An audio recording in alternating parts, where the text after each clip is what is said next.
ఈ భూమి మీద ఉన్న నీళ్లు ఈ భూమి కంటే పాతవి అంటే నమ్ముతారా? నమ్మశక్యంగా లేకపోయినా అదే నిజం. మన నరాల్లో ప్రవహిస్తున్న రక్తంలో ఉండే వాటర్ మాలిక్యూల్ 4.5 బిలియన్ ఇయర్స్ పాతవి.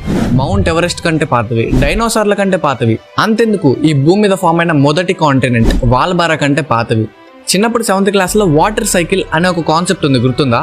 ఆ కాన్సెప్ట్ ప్రకారం ఈ భూమి మీద ఉన్న నీళ్లు ఈ భూమిని వదిలేసి బయటికి ఎక్కడికి వెళ్ళవు, అండ్ బయట నుంచి కొత్త వాటర్ ఈ భూమి మీదకి రాలేవు. ఎందుకంటే మన భూమి అనేది ఒక క్లోజ్డ్ ఎన్విరాన్మెంటల్ సిస్టమ్ తో బిల్డ్ అయి ఉంటుంది. ఒక గ్లాస్ వాటర్ లో 8 సెక్స్ట్రిలియన్ వాటర్ మాలిక్యూల్స్ ఉంటాయి. స్టాటిస్టికల్ గా చూసుకుంటే వాటిలో కొన్ని వాటర్ మాలిక్యూల్స్ ఈ భూమి మీద పుట్టి చనిపోయిన ప్రతి ఒక్క మనిషి శరీరంలోకి వెళ్ళి వచ్చినవే. అంటే నువ్వు, నేను, గాంధీ తాత, Albert Einstein, even Srikrishna Devarayalu మనందరం ఒకే వాటర్ ని షేర్ చేసుకుంటూ వచ్చాం. అంతెందుకు, ఈ రోజు మార్నింగ్ నువ్వు తాగిన కాఫీలో యూజ్ చేసిన వాటర్ లోంచి 1 డ్రాప్ ఆఫ్ వాటర్ కొన్ని కోట్ల సంవత్సరాల క్రితం ఏదో ఒక డైనోసార్ వీపు మీద కురిసిన వర్షపు చినుకై ఉండొచ్చు.